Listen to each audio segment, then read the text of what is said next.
எல்லோருக்கும் அன்பான வணக்கம். இது ஹாப்பி லைஃப் தனம். நான் உங்கள் தனம். இந்த வீடியோவை பார்க்குற எல்லா பெண்களுக்கும் சீக்கிரமே தாய்மை பாக்கியம் கிடைக்கணும்னு நான் இறைவனை மனதார பிரார்த்திக்கிறேன். வாங்க இன்னைக்கு வீடியோக்குள்ள போகலாம். இன்னைக்கு என்ன டாபிக் பார்க்க போறோம்னா கர்ப்பம் மாதம் 1. கர்ப்பம் மாதம் 1ல் என்ன மாதிரியான அறிகுறிகள் சிம்டம்ஸ் நம்மளுக்கு தெரியும் அப்படிங்கிறத பற்றி தான் இந்த வீடியோவில் எக்ஸ்பிளைன் பண்ணியிருக்கேன். ஸோ இந்த வீடியோ ஃபுல்லாக ஸ்கிப் பண்ணாமல் பாருங்கள். கண்டிப்பாக உங்களுக்கு யூஸ்ஃபுல்லாக இருக்கும் அப்படின்னு நம்புகிறேன். அதுக்கு முன்னால் நம்ம சேனலில் சப்ஸ்கிரைப் பண்ணலாம். ப்ளீஸ் சப்ஸ்கிரைப் பண்ணிவிட்டு பக்கத்தில் இருக்க பெல் ஐக்கானை கிளிக் பண்ணிக்கோங்க. வாங்க நம்ம இப்போ வீடியோக்குள்ளே போகலாம்.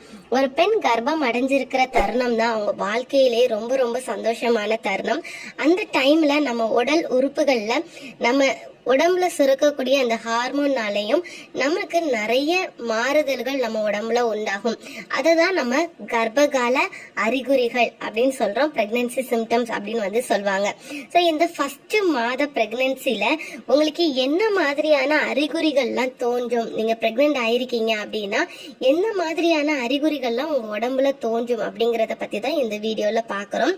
ஸோ ஃபர்ஸ்ட் அறிகுறி என்னன்னு பாத்தீங்க அப்படின்னா, ஒரு பெண் கர்ப்பம் அடைஞ்சிருக்காங்க அப்படின்னா அதை உணர்த்தக்கூடிய முதல் அறிகுறியே அவங்களோட மாதவிடாய் தள்ளி போறதுதான். அதுதான் ஃபர்ஸ்ட் அறிகுறி. பெண்ணுக்கு நார்மலா மாதம் ஏற்படக்கூடிய அந்த மாதவிடாய் தள்ளி போகும். அது கருத்தரித்த பிறகு ப்ரொஜெஸ்டரோன் ஹார்மோன் வந்து உற்பத்தி செய்ய தொடங்கிடும். அவங்களோட உடம்புல ப்ரொஜெஸ்டரோன் ஹார்மோன் உற்பத்தி செய்ய தொடங்கினதும் மாதவிடாய் வந்து நின்று போயிடும். ஒரு பெண் கர்ப்பம் அடைஞ்சிருக்காங்க அப்படின்னா அவங்க உடம்புல மெயினா சுரக்கக்கூடிய ஹார்மோன் இந்த ப்ரொஜெஸ்டரோன் ஹார்மோன் தான் ரொம்ப முக்கியமானது. அந்த முக்கியமான ஹார்மோன் உற்பத்தி ஆரம்பிச்ச உடனே நம்மளோட மாதவிடாய் வந்து நின்று போயிடும்.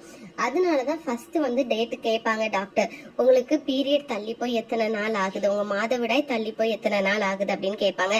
ரெண்டாவது அறிகுறி என்னன்னு பாத்தீங்க அப்படின்னா, உங்களோட உடம்புல நீங்க வந்து கருவுச்ச தொடங்கினோட உங்களோட கர்ப்ப பையில வந்து அந்த கருமுட்டை வந்து பதியும்ல, அந்த டைம்ல நம்மளுக்கு வந்து லைட்டா ப்ளீடிங் ஆகும்.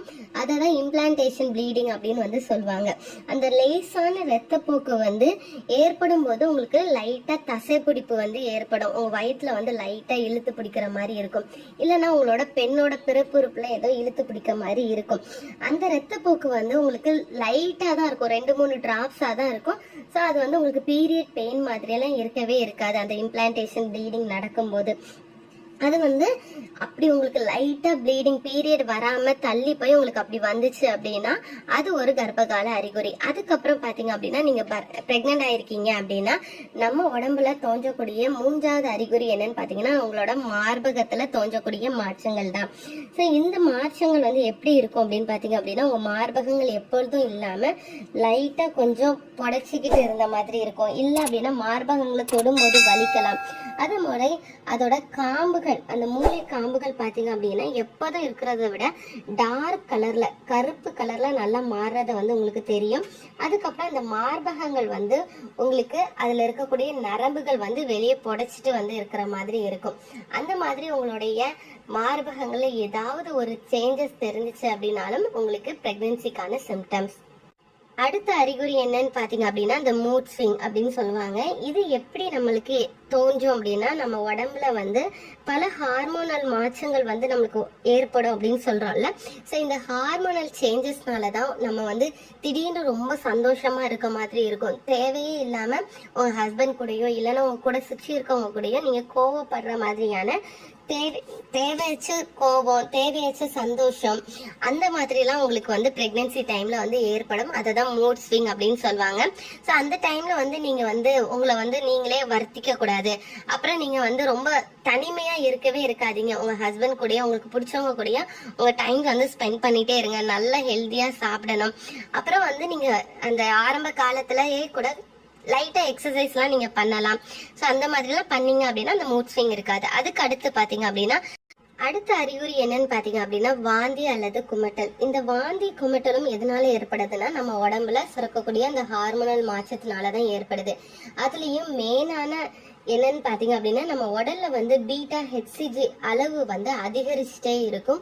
ஒரு பெண் கர்ப்பம் அடைஞ்சிருக்காங்க அப்படின்னா அந்த பீட்டா ஹெச்சிஜியை வச்சுதான் அந்த பெண் கர்ப்பம் அடைஞ்சிருக்காங்களா இல்லையா அப்படிங்கறத தீர்மானிக்க முடியும். நீங்க யூரின்ல செக் பண்ணும் போது அந்த ஹெச்சிஜியோட லெவலை வச்சுதான் நம்மளுக்கு அந்த 2 லைன் வரும்.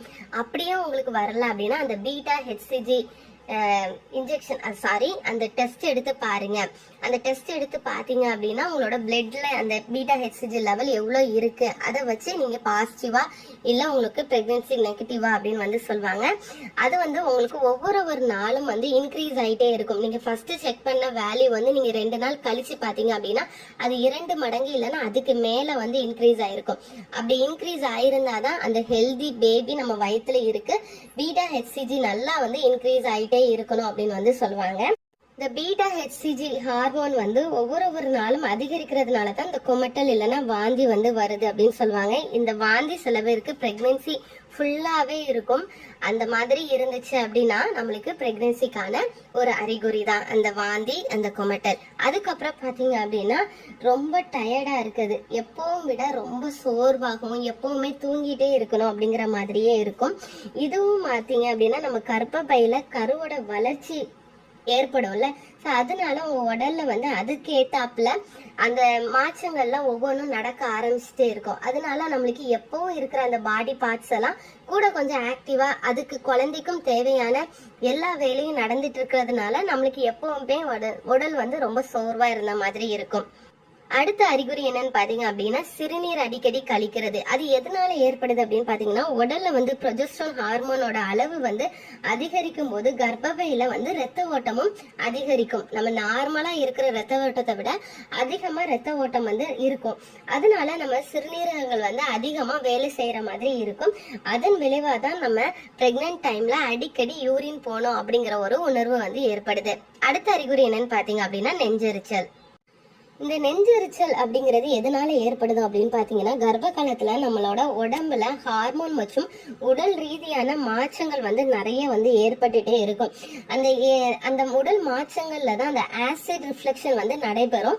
அந்த டைம்ல நம்மளுக்கு என்னன்னா குழந்தை வந்து கரு வளர தொடங்கும். அப்போ வயிற்றுல இருந்து உங்களுக்கு வந்து அந்த குடல்ல இருந்து வயிறு மற்றும் மேலோக்கி தள்ளப்படுறதுனால நம்மளுக்கு நெஞ்செரிச்சல் வந்து ஏற்படும். ஸோ இந்த சைட்ல எல்லாம் ரொம்ப நெஞ்செரிச்சல் மாதிரி இருக்கும், இல்லைன்னா வயிற்று வந்து லைட்டா அங்கங்க வலிக்கிற மாதிரி இருக்கும் உங்களுக்கு. ஸோ இந்த மாதிரி இருந்துச்சு அப்படின்னாலும் அது ஒரு கர்ப்ப அறிகுறி தான். ஸோ இது பிரெக்னன்சி டைம்ல ரொம்ப நார்மல் ஆனது. இந்த நெஞ்செரிச்சல் மாதிரி இருந்துச்சு அப்படின்னா நீங்க பயப்பட தேவையில்லை. ஸோ வந்து நெஞ்செரிச்சல் வந்து ஒரு கர்ப்பகால அறிகுறி தான். அடுத்த அறிகுறி என்னன்னு பாத்தீங்க அப்படின்னா மலச்சிக்கல், கான்ஸ்டிபேஷன் அப்படின்னு வந்து சொல்லுவாங்க.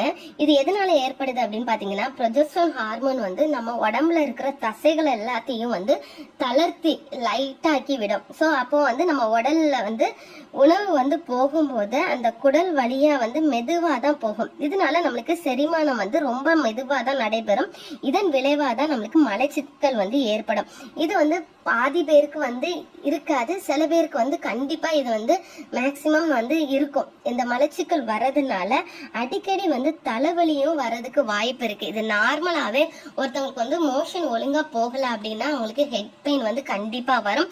ஸோ இந்த மாதிரி ஹெட் பெயின் அப்படி வந்துச்சு அப்படின்னா நீங்க பாத்ரூம்ல போய் ரொம்ப கஷ்டப்பட்டு மோஷன் வர மாதிரி இருக்குன்னா கஷ்டப்பட்டு அதை முக்கி அப்படிலாம் நீங்க போகவே போகாதீங்க.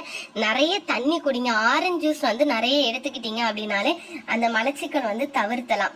ஸோ வந்து நீங்க கொய்யாப்பழம், ஆரஞ்சு ஜூஸ் அந்த மாதிரி நிறைய வந்து நீங்க எடுத்துக்கோங்க. உங்களுக்கு வந்து இந்த கான்ஸ்டிபேஷன் மலச்சிக்கல் வந்து இருக்காது.